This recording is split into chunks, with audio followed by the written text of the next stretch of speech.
Imagine a city, not just under siege from above, but forming an entirely new world beneath its streets. A subterranean metropolis where over 170,000 people slept, ate, and even gave birth, all while bombs rained down just meters above them. This wasn't a dystopian novel. This was London during the Blitz. But before this astonishing underground existence could truly take hold, London had to endure its darkest hours. For 57 consecutive nights, from September 1940 to May 1941, the German Luftwaffe unleashed a campaign of terror designed to break the spirit of the British people. What they didn't anticipate was the extraordinary, often brutal, and deeply human response that would forge a legend and hide some uncomfortable truths. Welcome to Extrano Chronicles, where we unearth the untold stories of history. Today, we delve into the Blitz, exploring not just the iconic resilience, but the hidden struggles, the forgotten heroes, and the shocking revelation about Hitler's ultimate failure. Our story begins on the 7th of September 1940, a day forever etched into British memory as Black Saturday. It wasn't just another air raid warning. That evening, 348 German bombers, escorted by 617 fighters, streamed across the English Channel. Their target, London's East End and the vital Docklands. This was a deliberate shift in strategy, moving away from RAF airfields to terrorize the civilian population. For 6 terrifying hours, over 300 tons of high explosives and 13,000 incendiary bombs rained down. The sky glowed an apocalyptic red. Warehouses, homes, and lives were incinerated.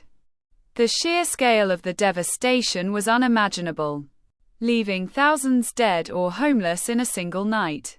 Yet, amidst the rubble, a narrative began to emerge. The spirit of the Blitz. Propaganda quickly painted a picture of unwavering unity, stoicism, and a stiff upper lip. And indeed, countless acts of bravery and neighborly support did occur.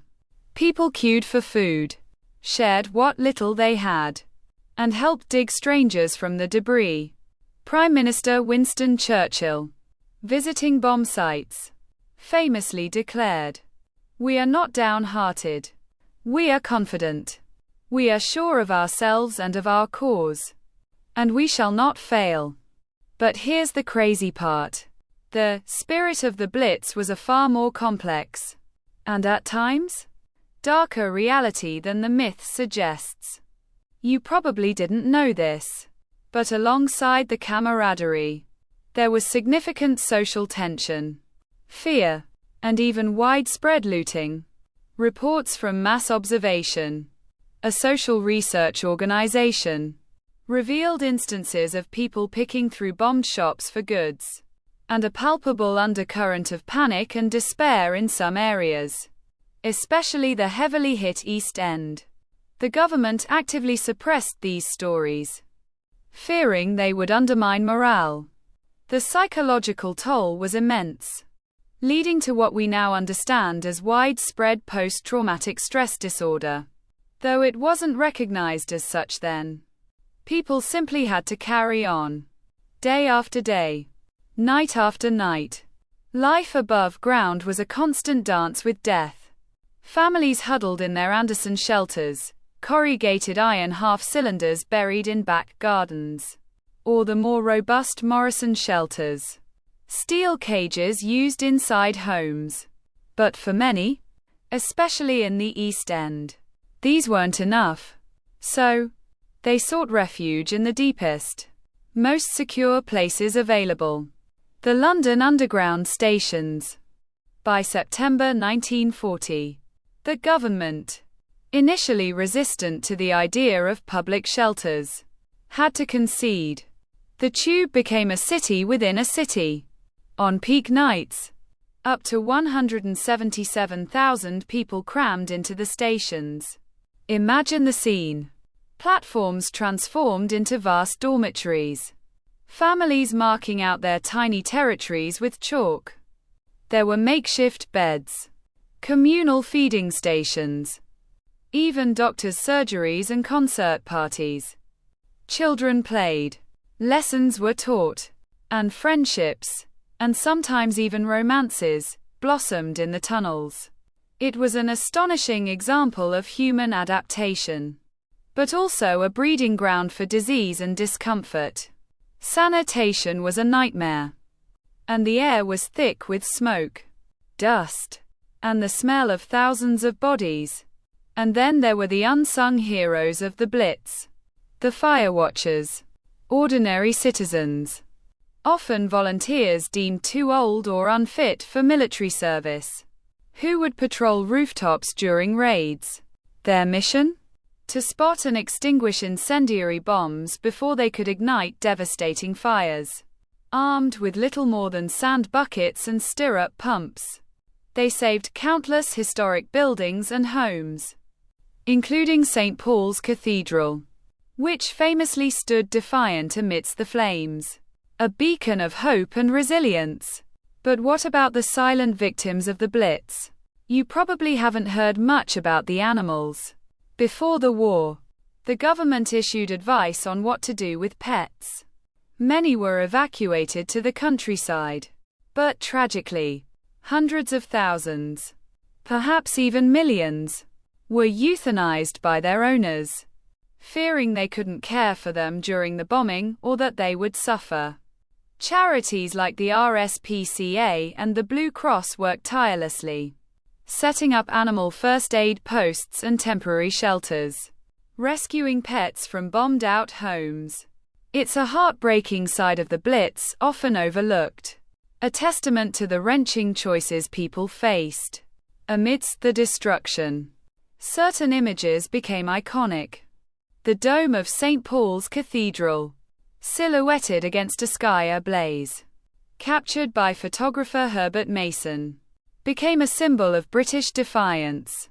Even Buckingham Palace was hit 9 times, when a bomb struck the palace on the 13th of September 1940. Queen Elizabeth, later the Queen Mother, famously declared, "I am glad we have been bombed. It makes me feel I can look the East End in the face." This act of solidarity, staying in London with her people, further solidified the monarchy's connection to the public during a time of immense hardship. While London bore the brunt, the Blitz was not just a London story. Other cities across Britain suffered unimaginable devastation. Coventry was almost entirely flattened in a single night on the 14th of November 1940. An event so catastrophic it coined the term Coventration.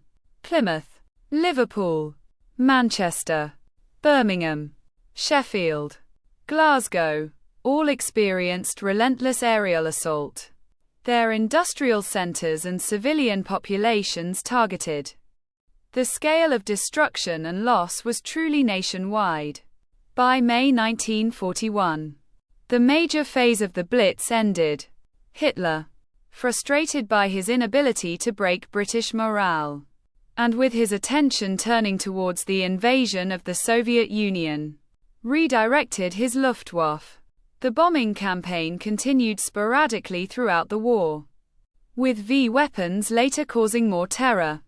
But the continuous nightly assault on London had ceased. Here's the shocking truth, the counterintuitive revelation. The Blitz, by its own measure, was a failure for Hitler. His primary objective was to demoralize the British population, to break their will to fight, and force a surrender. Instead, it had the opposite effect.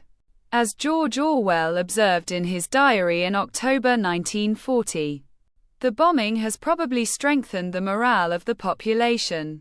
The shared experience of suffering, the collective defiance, and the very visible resilience of communities forged a stronger, more unified national resolve.